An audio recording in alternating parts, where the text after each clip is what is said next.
Boa noite, a graça e a paz do Senhor, irmãos. A primeira semana, irmãos, nós falamos sobre aquele texto de Mateus que fala que nós não podemos servir a dois senhores, ou servimos a Deus ou a Mamon. Segunda semana, nós falamos que, entendendo que nós já decidimos que nós servimos a Deus, nosso Senhor, todo mundo tem natureza e serve alguém. Nós falamos sobre como servir a Deus, lembra? Nós falamos sobre propriedade, responsabilidade, prestação de conta e recompensa. E hoje, a terceira palavra, nós vamos falar, o título, se você estiver anotando, é Uma Prova de Fidelidade. Amém?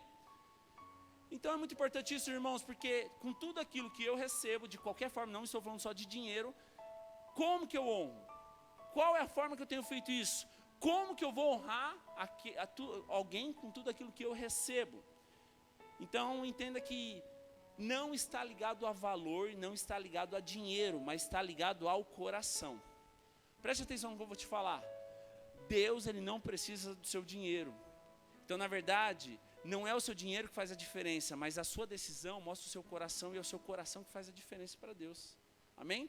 Então, hoje nós vamos falar algumas coisas muito importantes, e eu quero que você abra seu coração, baixe a guarda, guarde o escudo, guarde as armas e abra seu coração.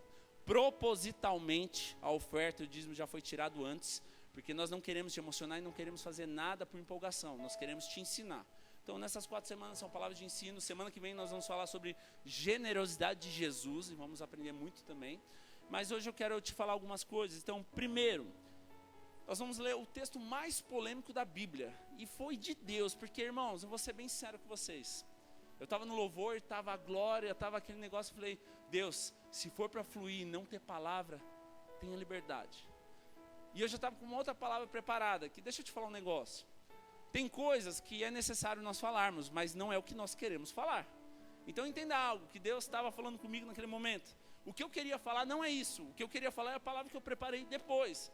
Mas Deus me falou através disso, e quando o Nardel subiu, nós não combinamos nada, e nem sabe do que eu vou falar, e eu nem sabia qual versículo ele iria usar. Ele usou o versículo mais polêmico da Bíblia, e eu quero começar falando sobre ele. Então, uma coisa muito importante, irmãos, talvez você ouviu alguma mensagem que vai contradizer tudo isso. Então, qualquer dúvida, vamos sentar, vamos conversar e vamos ler a Bíblia. Então, primeira coisa importante, baseado na lei, as pessoas pregavam que você dá o dízimo, senão você vai para o inferno, senão Deus está irado com você é amaldiçoado por Deus e tanto mais. Nós não queremos nisso. Nós queremos que dízimo é gratidão, dízimo é generosidade, dízimo é fidelidade, dízimo é você mostrar onde está o seu coração e quem você serve. Então, entenda muito bem o que eu vou te falar. Você é obrigado a dar o dízimo? Você vai ser mais amado por dar o dízimo? Não. Se eu não der o dízimo, eu vou ter que vir nessa igreja, não posso vir mais? Pode, você é bem-vindo e ninguém vai brigar com você, ninguém nem sabe que você não é dizimista. Agora, algo muito importante para não contradizer. Nós tivemos uma reunião esses dias de liderança e nós falamos que um dos critérios para ser líder tem que ser dizimista. Por quê? Não tem nada a ver com lei, mas preste atenção. Eu só posso te ensinar algo daquilo que eu vivo. Então eu só posso falar sobre casamento se eu tenho um casamento. Eu só posso falar sobre vida com Deus se realmente eu tenho algo para falar. Então eu só posso falar sobre algo que realmente eu vivo. Amém? Então, mas eu quero te dizer, não estamos colocando peso, você não tem obrigação nenhuma, mas é questão de generosidade, coração, fidelidade e gratidão. Amém? Então vamos para o texto mais polêmico da Bíblia, Malaquias, capítulo 3, versículo 6. E vamos entender junto.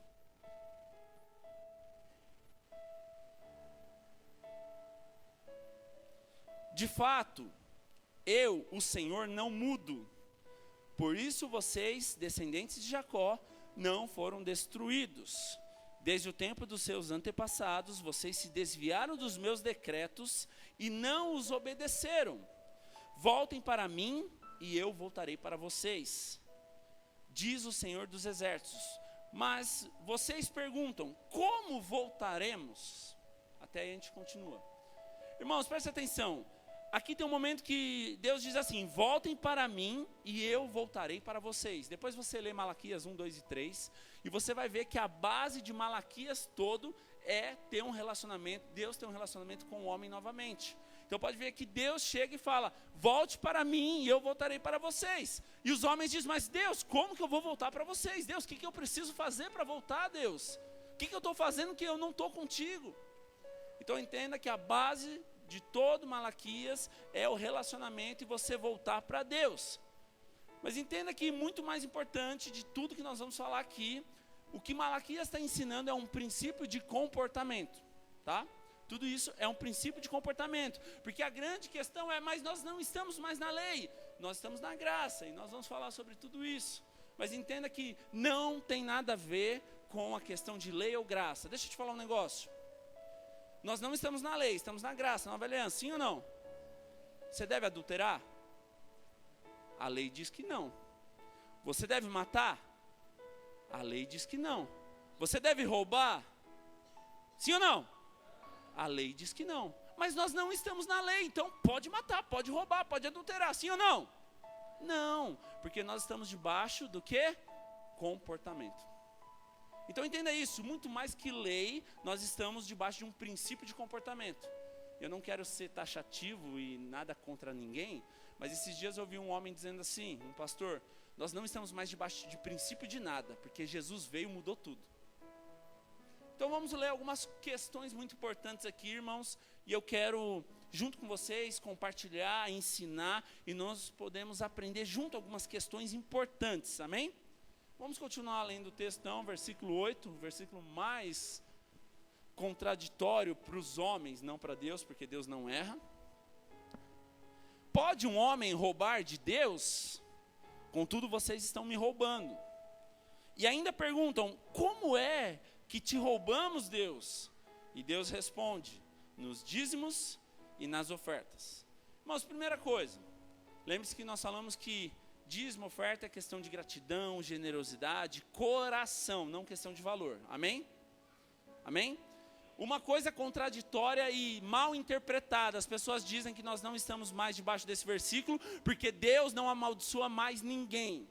Mas aonde está escrito que Deus vai amaldiçoar? Se nós continuarmos lendo, quer ver? Vamos continuar lendo. Põe no versículo 9. Vocês estão debaixo de grande maldição, porque estão me roubando. A nação toda está me roubando. Olha aqui, preste atenção, versículo 9. Vocês estão debaixo de grande maldição. Aqui está dizendo que Deus amaldiçoou? Então, às vezes a gente fala, Deus amaldiçoou o povo. Não, aqui está falando, vocês estão debaixo de maldição. Por quê? Porque vocês estão fora de um princípio de comportamento. Deixa eu te explicar um negócio. Se você matar alguém, você vai preso ou não vai? Você está debaixo de uma maldição por falta de comportamento. Se você adulterar e sua esposa descobrir, vai acabar o casamento. Isso é a sua esposa te amaldiçoando? Não, é uma consequência de um mau comportamento. Então, o que Deus está dizendo aqui, está dizendo o quê? Por você estar me roubando, você está amaldiçoado. Mas não está dizendo eu te amaldiçoo. Então isso é muito importante você entender. A questão é, não foi Deus que está amaldiçoando o povo. A falta de um comportamento, de um princípio, o povo está vivendo algo, uma consequência daquilo que eles estão vivendo. Amém? Então tudo aquilo que eu recebo, tudo aquilo que eu vivo, é a questão de quem eu honro. Então entenda algo muito importante. Dízimo nada mais é que é uma prova, um teste. Um momento de teste de comportamento e de quem você vai honrar. Entenda algo muito importante. Quando nós lemos lá o versículo 6, o que diz? Eu sou Deus e nunca mudo. Porque hoje o que mais é pregado, irmãos, é Deus mudou. Deus não é mais aquele Deus. Por que Deus fez questão de colocar na Bíblia que Ele é Deus e Ele nunca muda? Porque, irmãos, não é de hoje que estão contradizendo tantas coisas ou pregando novos evangelhos, novas ideias e tudo mais. Isso é de muito tempo. Tantas reformas que existiram, sempre teve contradições e sempre levantaram tantas coisas, como hoje tem sido titulado como ultragraça, que você não precisa fazer mais nada. Então entenda algo, Deus não disse lá, eu sou o Deus de Jacó, eu sou o Deus fiel, eu sou o Deus generoso, eu sou o Deus misericordioso, eu sou o Deus justo. Não, diz lá, eu sou o Deus que nunca mudo.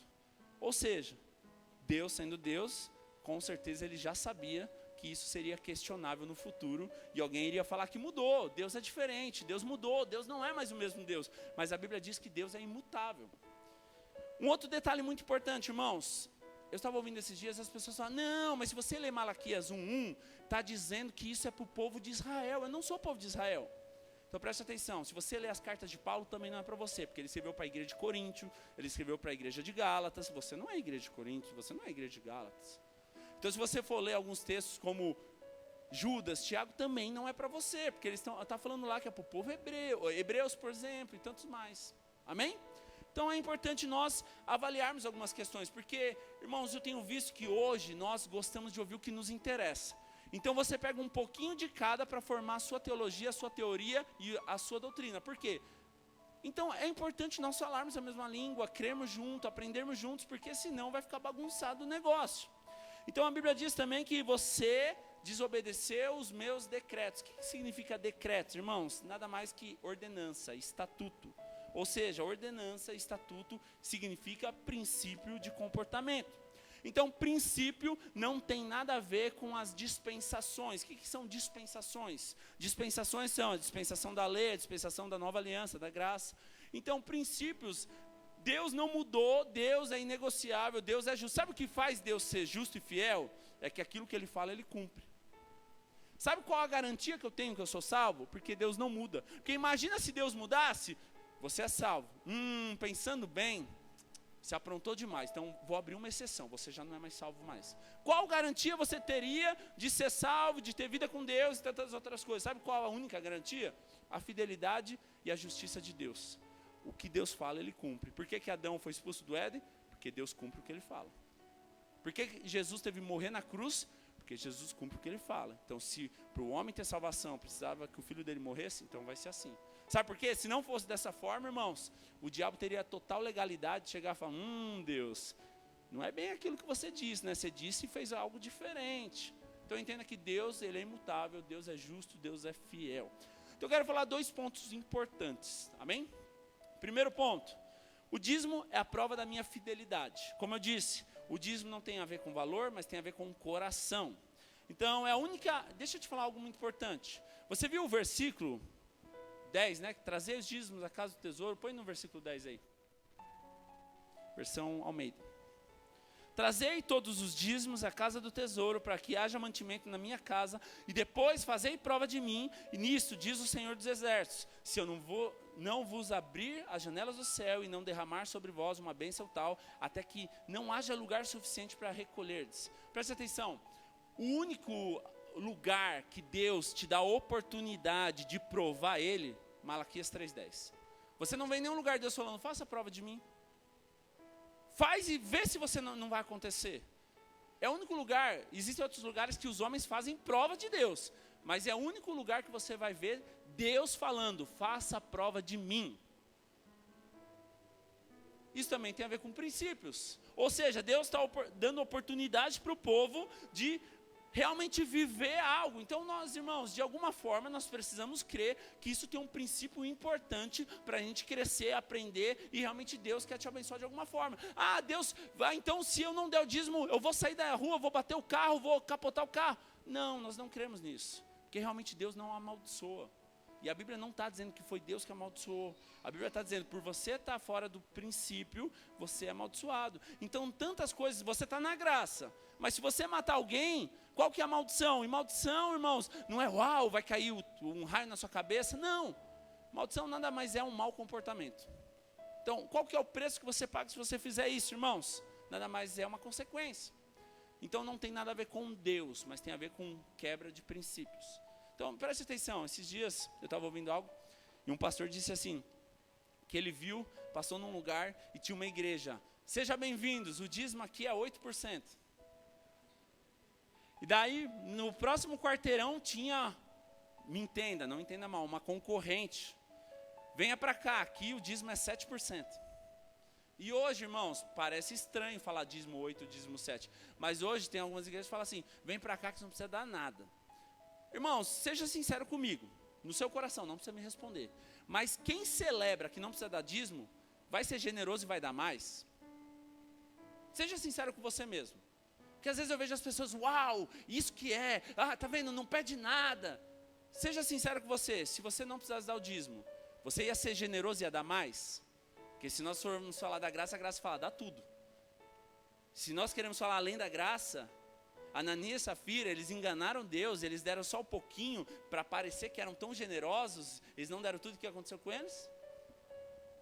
Vamos voltar.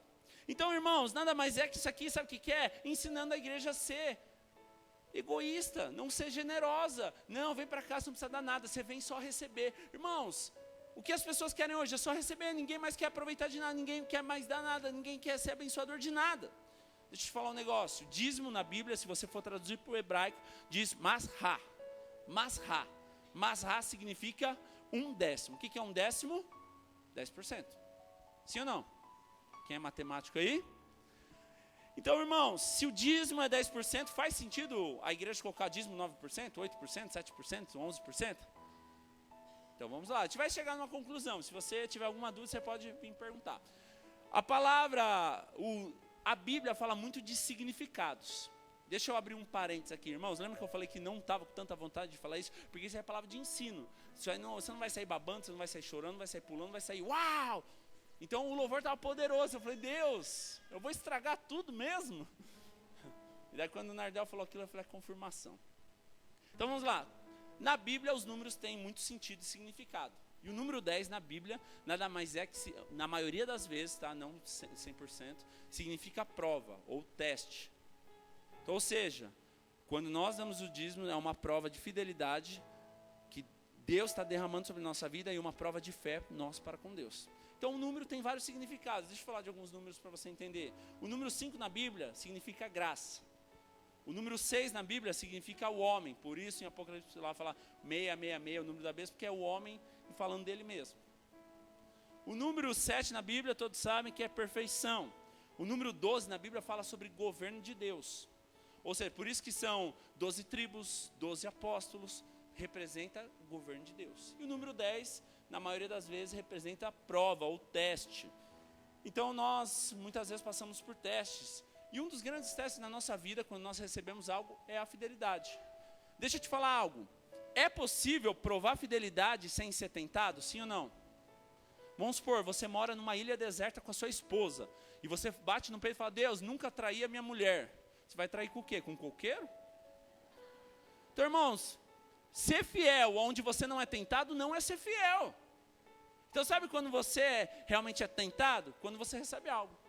Porque não tem a ver com o dinheiro. Você acha que Deus precisa do seu dinheiro? Não. R$1, de verdade, faz falta aqui? Não. R$100 talvez sim. Mas, irmãos, imagina uma grande igreja. Você acha que R$1.000 faz falta? Não faz. Agora a grande questão é isso. Você acha que para Deus faz falta R$1, R$100, R$1.000, 1 milhão? Lógico que não. Então não é a questão do dinheiro, mas a questão do coração. Quando você tá mostrando que você está passando na prova, no teste de fidelidade, falando, Deus, independente de qualquer momento, qualquer situação, eu sou fiel, sou generoso, sou grato ao Senhor, por isso que eu estou te dando. E na medida que você é testado dessa forma, você testa a sua fé, e Deus com certeza vai responder a sua fé. Agora é por merecimento? Não, mas é por graça também. Você acha que você não toca o coração de Deus dessa forma? Então vamos ver alguns momentos que a Bíblia fala sobre prova. E que tem a ver com o número 10. Então vamos lá. Talvez você não vai saber algumas questões, mas você responde 10 que você vai acertar. Quantas provas ou quantos pestes tiveram no Egito lá? 10. 10 provas de amor de Deus para com o povo. Por quê? Porque Faraó endureceu o coração e não queria liberar o povo. Então teve uma prova de amor de Deus para o povo. Amém? Quantos mandamentos Moisés recebeu no monte? 10. Por quê? O que eram? 10 provas, 10 testes de fidelidade. Quantas vezes o povo foi testado no deserto? Pode responder 10 que você acerta. Quantas vezes Jacó foi testado e o salário dele mudou? Acertou, vocês estão bons de Bíblia, hein? Depois você lê, tá? Eu passo todas as referências. Quantas vezes Daniel foi testado?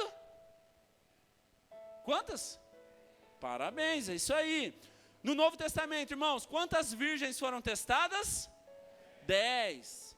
Quantos testes existiram no Apocalipse? Quantos? 10, parabéns. Quantos discípulos Jesus teve? 12, irmãos.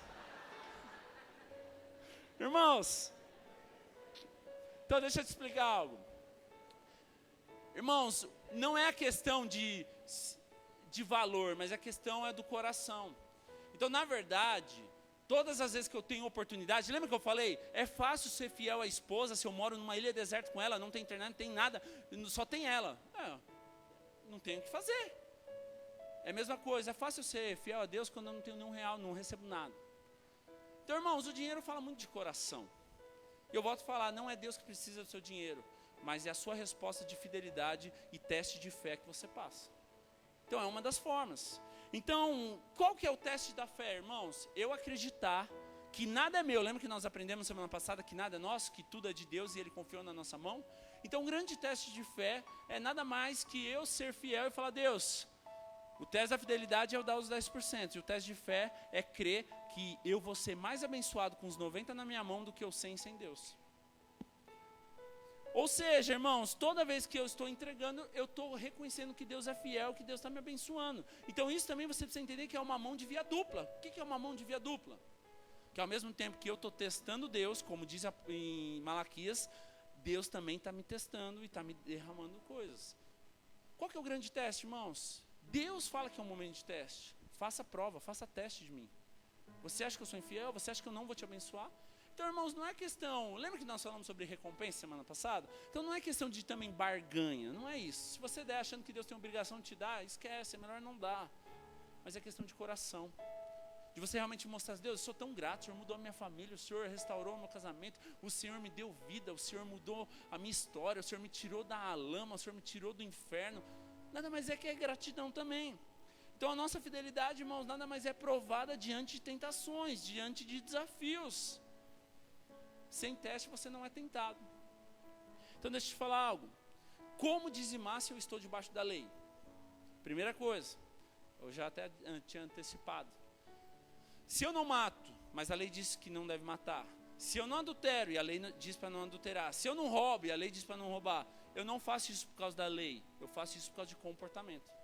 Até porque a Bíblia, ela tá, toda a nossa vida, as nossas decisões está baseada na Bíblia. Então é muito importante você entender, não tem a ver com a lei, irmãos, até porque nós vamos ver, o dízimo vem antes da lei. Então isso também é importante você entender que maldição é consequência de comportamento, tá bom? E roubar nada mais é a consequência eu ser preso ou eu estar debaixo de uma maldição, ou seja, falando isso natural. Então, segunda coisa, se você estiver anotando, o dízimo é uma forma de comportamento, ou seja... Vamos ler lá, que também é um texto questionado. Gênesis 14, 18. Quando Melquisedeque, Abraão entrega o dízimo para Melquisedeque.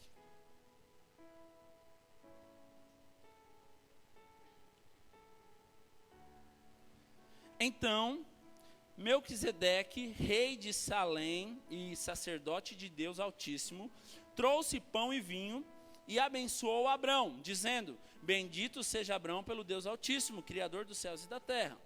E bendito seja o Deus Altíssimo que entregou os seus inimigos em suas mãos. E Abrão lhe deu o dízimo de tudo. Tá bom, vamos lá. Teve esses dias alguém comentando, as pessoas associam isso, o pão e vinho, à ceia, então tem que dar. Não tem nada a ver com isso também. Mas quem que é Melquisedeque na Bíblia? E por que a Bíblia no Novo Testamento fala mais de Melquisedeque do que no Velho? Ou seja, em Hebreus fala mais de Melquisedeque do que em Gênesis. Melquisedeque nada mais é uma figura de representar Jesus. Até porque o quê? Melquisedeque não vinha da linhagem dos sacerdotes. Então por que ele recebeu? Por que ele era sacerdote? Nada mais é um propósito principal de Deus para que pudesse mostrar algo. Então nós vemos que ele abençoou Abraão. E vamos trazer isso para o nosso lado. Jesus nos abençoou ou não? Sim. E qual que foi a forma de gratidão de Abraão? Sem lei alguma, entregar o dízimo de tudo para ele. Isso é antes da lei. Vamos continuar lendo aqui algumas questões. Isso aconteceu, irmãos, nada mais que 500 anos antes da lei. Caim e Abel dizimaram, sim ou não? Sim ou não? Em Gênesis 4 diz isso. Eles dizimaram nada mais que 2.400 anos antes da lei. Jacó também dizimou. Quanto tempo? Ele dizimou 400 anos antes da lei. Então entenda, quem que era Jacó? Neto de Abrão. Então olha o que a Bíblia diz em Gênesis 28, 20. Tudo isso antes da lei. Preciso correr. Gênesis 28, 20.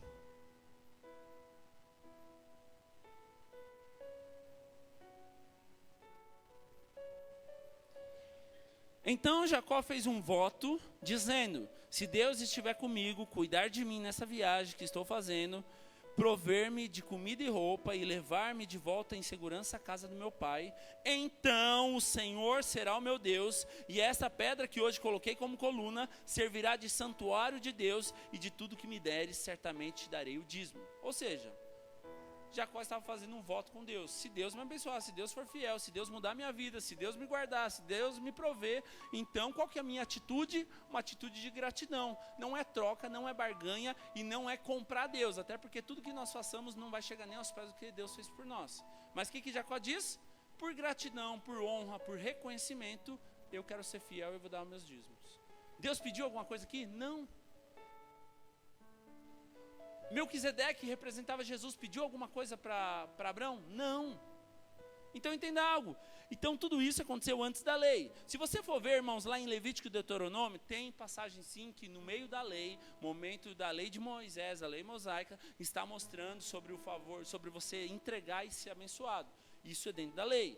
Lá fala que você ia separar, consagrar e você ia receber muito mais. Não comer da porção de Deus. Mas se você continuar lendo depois, vem para o Novo Testamento.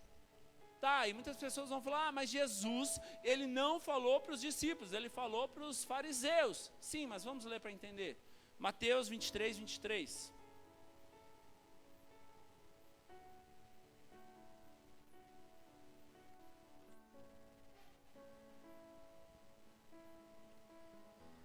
Ai de vocês, mestres da lei e fariseus hipócritas, vocês dão dízimo da hortelã, do endro e do cominho, mas têm negligenciado os preceitos mais importantes da lei. Quais são?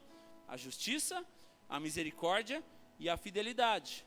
Vocês devem praticar estas coisas. Quais são estas coisas? Justiça, misericórdia e fidelidade, sem omitir aquelas. Irmãos, tem algo que não está na Bíblia, mas deixa eu te fazer uma pergunta. Os fariseus constantemente estavam tentando achar alguma acusação contra Jesus, sim ou não? Você vê algum momento os fariseus acusando Jesus de não ser fiel com Deus no dinheiro? Não. Com certeza, se Jesus não fosse fiel nos dízimos, eles com certeza iriam acusar Jesus disso. Tá bom, mas daí nós podemos trazer, mas Jesus então sendo judeu, o povo sendo judeu, isso era para o povo judeu. Tá bom, pode ser um questionamento, mas vamos continuar lendo, porque em Hebreus, quando nós entramos, e Hebreus já fala da nova aliança, Hebreus faz questão de mostrar sobre a questão dos dízimos também. Então vamos ver aqui. Hebreus 7, versículo 4.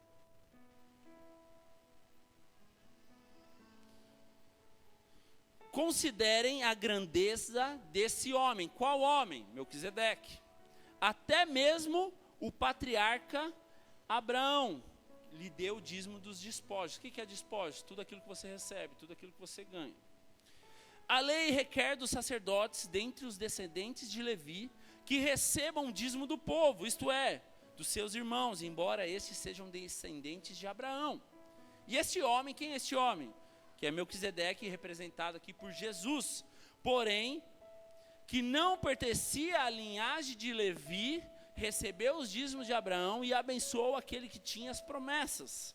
Presta atenção nesse versículo. Sem dúvida alguma, o inferior é abençoado pelo superior. No primeiro caso, quem recebe o dízimo são os homens mortais, mas no outro caso, é aquele que quem se declara que vive. Ou seja, o que o autor de Hebreus está dizendo aqui? No primeiro caso, quem recebe os dízimos são os homens mortais. Quem são os homens mortais? O tesoureiro da igreja, os diáconos que vêm aqui na frente para pegar, para colocar na salva, colocar no malote. Isso são os homens mortais. Mas depois disso, quem recebe é aquele que vive. Quem é? Jesus. Então, irmãos, aqui está dizendo de alguma forma. E por que fez tanta questão de colocar isso no Novo Testamento, se nós vivemos a nova aliança, não importa mais o Velho Testamento? Aqui diz o quê? Começando quando nós lemos, considere a grandeza desse homem. Por que ele foi conhecido assim? E por que Abraão foi conhecido dessa forma também, irmãos? Então, irmãos, aqui nada mais é que você está mostrando sobre fidelidade também. Irmãos, esses dias eu estava ouvindo uma palavra e ele dizia para mim, eu fiquei um pouco chateado de verdade, abriu meu coração, porque ele meio que chacoteou. ele falou mal, falou que considerou pastores como cães, que chamou o povo de sendo enganado. Irmãos, se nós vibramos com isso, na verdade você está acreditando que o seu pastor é assim, a sua igreja é assim. Então a gente precisa avaliar algumas coisas. Porque, irmãos, às vezes a nossa justificativa é: não sei para onde vai. Irmãos, acredite, a fidelidade com Deus, para Deus com você, não vai mudar. A grande questão é: para onde foi desviado, Deus vai cobrar. Lembra que Deus, nós vamos prestar conta de tudo? Então isso é muito importante. Então a Bíblia deixa bem claro isso, irmãos. Eu falo, em primeiro momento, o que você está dando vai para homens mortais. Às vezes você fala: não, eu só dou para Deus. A Bíblia diz, em primeiro momento, você está dando para a igreja, está dando para os homens. Mas eles vão morrer. Mas depois disso, quem está recebendo, quem é? Aquele que vive, aquele que declara que vive. Então isso também é muito importante, irmãos, nós entendermos que faz essa referência de Melquisedeque na Bíblia, no Novo Testamento, Nova Aliança. E eu já ouvi também dizer às pessoas: não, mas Hebreus não faz parte da Nova Aliança, porque fala muito do povo hebreu, é histórico e tal. Então, irmãos, daqui a pouco a gente não prega mais nada.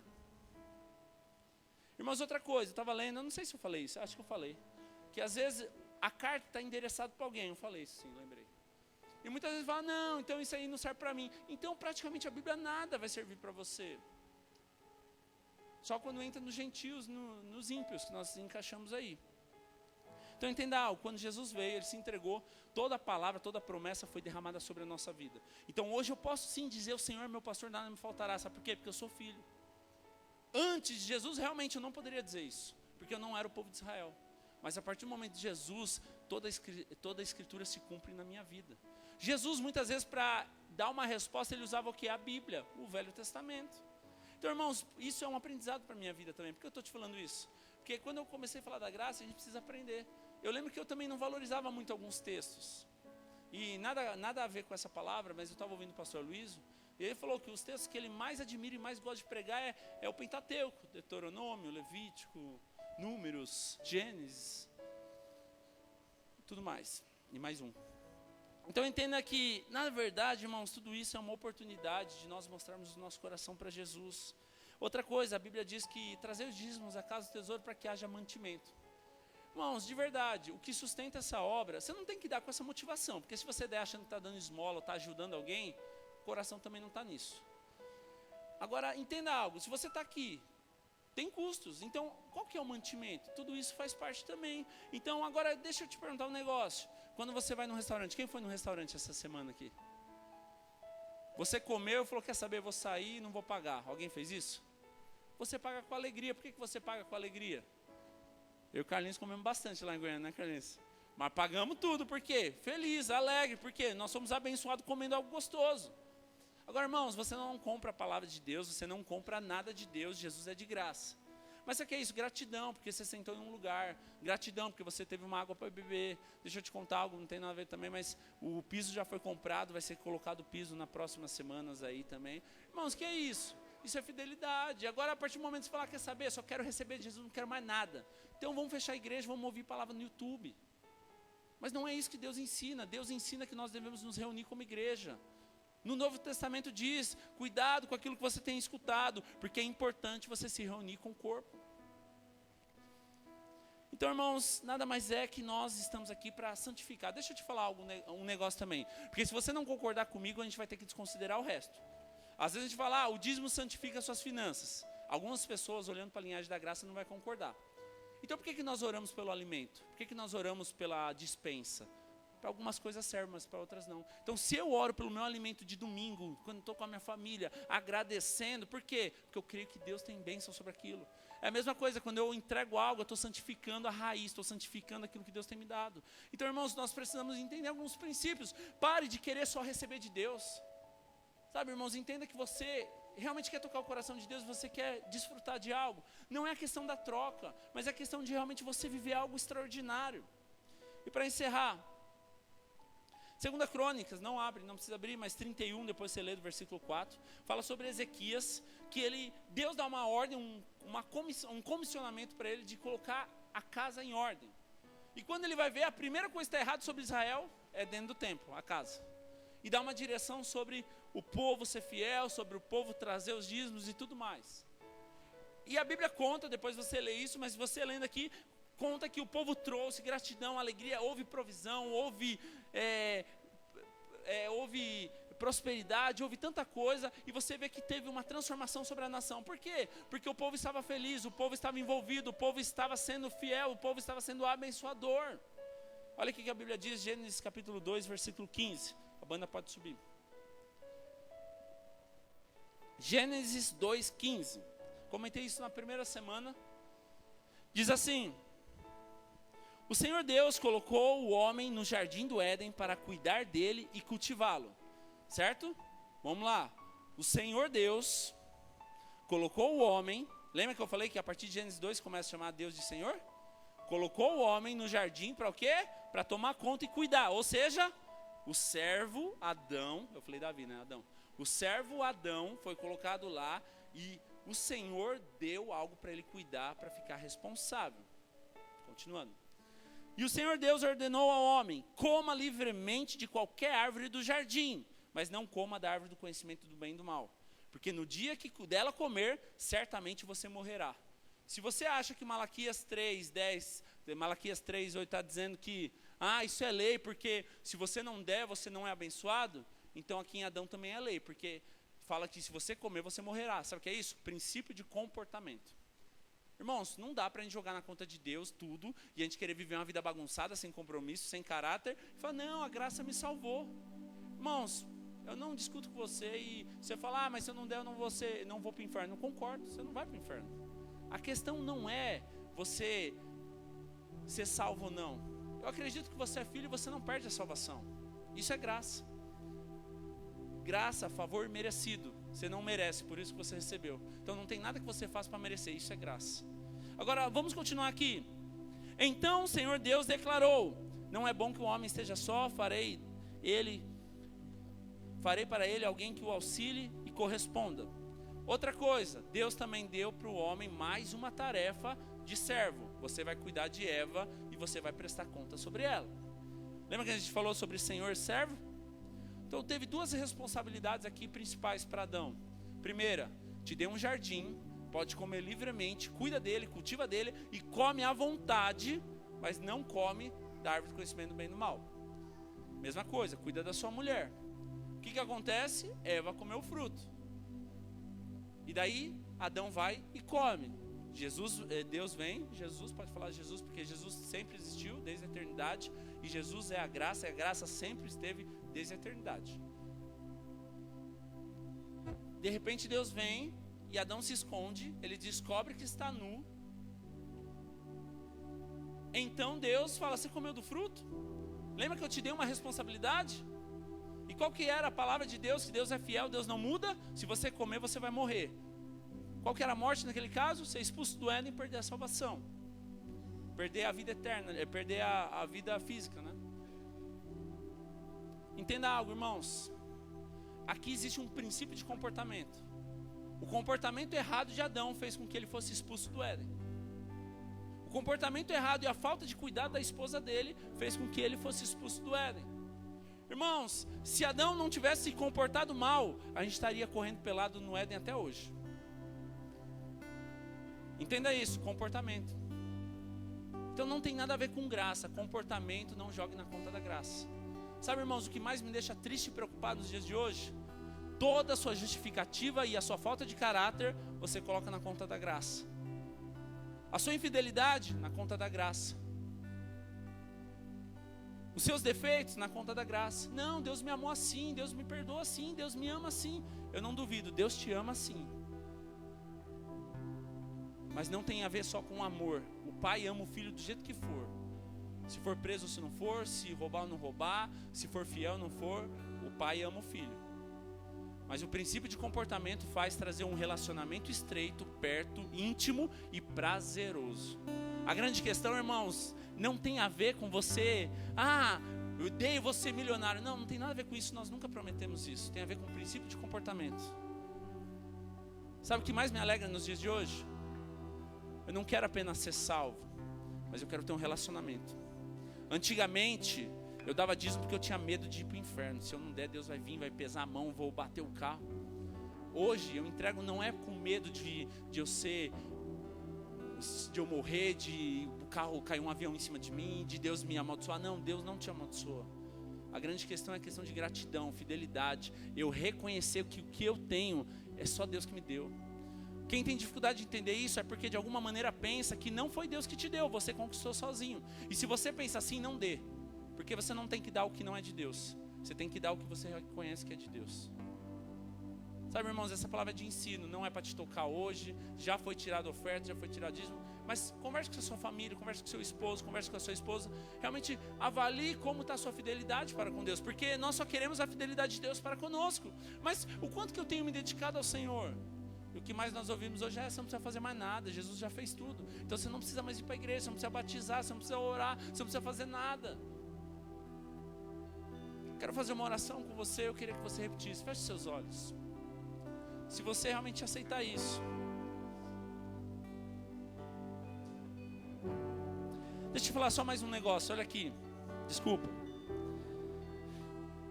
Um dia eu estava lendo e um certo pastor fez uma pergunta para Deus assim: Deus, se você sabia que Adão iria comer do fruto, por que você não tirou essa árvore do jardim?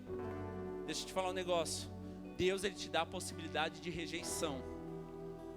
Imagina se a Gisele não tivesse a oportunidade de fazer outra coisa a não ser me amar. Você vai me amar, tem que amar. Imagina Deus fazendo isso com você. Você tem que comer, só disso. Não, Deus, ele sempre vai te dar a possibilidade de rejeição. Porque Deus te deu o livre-arbítrio para você decidir quem você quer seguir. Então por que Deus permitiu a árvore no jardim? Para você escolher se você queria ser fiel ou não. Adão não foi fiel. E esse é o princípio da nossa vida hoje com Deus. Não só financeira, mas também financeira. Deus te dá um salário, Deus te dá riquezas, Deus te abençoa, sabe para quê? Para você fazer o teste. Se você realmente é fiel com Ele. Ah, se você não for, você vai se amaldiçoar? Não, Deus não vai te amaldiçoar. Você não vai perder a salvação. Mas você vai mostrar onde está o seu coração. Onde está o meu coração, onde está o meu tesouro, ali está o meu coração. Repita comigo uma oração. Feche seus olhos. Senhor Deus, eu entendo que o dízimo é a minha prova de fidelidade a Ti, mas ao mesmo tempo é a Tua prova de fidelidade a mim. Eu entendo que o dízimo foi introduzido através de Abel, foi revelado através de Abraão e foi estabelecido na lei de Moisés e até os dias de hoje é relevante. O dízimo me capacita a ser abençoado e é uma oportunidade para eu exercer a minha fidelidade e humildade. O dízimo avança o reino de Deus, testa a minha maturidade e quebra a ganância da minha vida através da obediência. O dízimo me leva a entrar em parceria com Deus e a igreja, e a investir no reino,